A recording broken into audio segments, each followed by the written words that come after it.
Hey, salut à toi Closer. Alors ici, nous allons maintenant aborder justement la rubrique ou la partie du calendrier. Ok, partie très importante en tant que closer ou en tant que setter parce que généralement, ben, c'est là que seront réservés les rendez-vous. C'est là qu'on va suivre justement les rendez-vous de la journée, les rendez-vous à venir, etc. C'est là en tant que setter qu'on pourra booker des rendez-vous pour les closers, etc. Donc, on va faire un petit tour rapide tout simplement de cette partie-là. Alors, comme vous le voyez ici.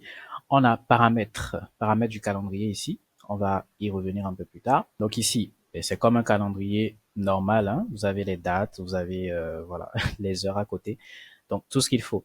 Donc ici, nous avons des consoles suivants ou arrière tout simplement pour pouvoir afficher les jours à venir ou les semaines précédentes, etc. Donc assez simple.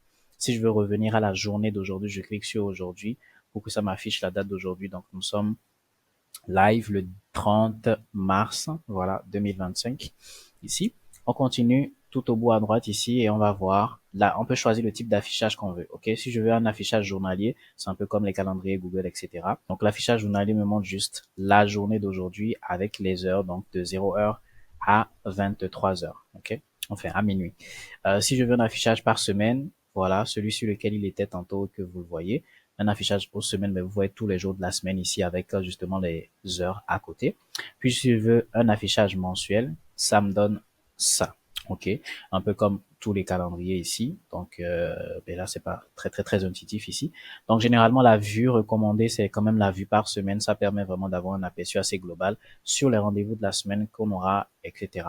Donc ici, lorsque des rendez-vous justement sont pris, lorsque des rendez-vous sont bookés, etc., ben, elles s'affichent dans notre calendrier. S'il y a des temps, des horaires qui sont bloqués aussi, elles vont s'afficher dans cette partie-là. Donc, on va voir un peu plus tard. Juste à côté ici, on a un petit aperçu du mois, on va dire ici, ok, qu'on peut tout simplement, voilà, défiler, tout simplement, et puis choisir une date pour qu'elle puisse s'afficher dans notre fenêtre principale ici. Donc, ça, c'est ce qu'il faut savoir.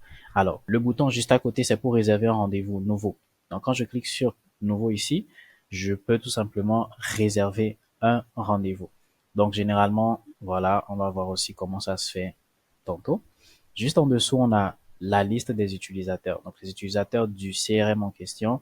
Donc, en switchant, je peux voir vraiment c'est quoi la disponibilité de chaque personne. Donc, si je clique sur Constant ici, par exemple, je pourrais voir justement c'est quoi ses disponibilités ou à quoi ressemble son calendrier. Donc, on retourne où c'était. Puis, on peut donc, quand c'est collé Philippe, ça veut dire que ça affiche le calendrier à la semaine de Philippe. Ok. Si je veux que ça affiche pour tout le monde en même temps, ben, je coche tout le monde ici. Ou aussi, on peut choisir un affichage par calendrier. Donc, c'est-à-dire que quand je clique sur le calendrier, ça me montre la liste des calendriers qui sont dans le CRM. Voilà, les rendez-vous qui sont bookés dans ces calendriers-là. Alors, la partie des calendriers ici, ce qu'il faut savoir, c'est que en tant que setter et en tant que closer, vous aurez généralement un calendrier spécifique attribué à chaque tâche ou à chaque utilité. Ok, en tant que setter, il peut avoir un calendrier du setting.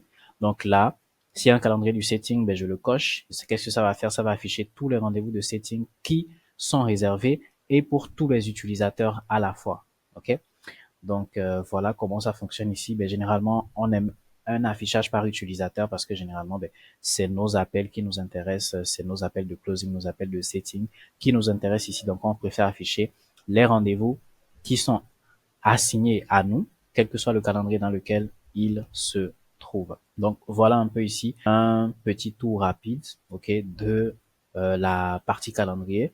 On peut jeter un coup d'œil rapide aussi à la partie paramètres ici, où justement on pourra voir la liste des calendriers ici qui s'affiche. Ok. Puis, ben, si on veut les modifier, etc., ben, il y a les boutons pour les faire.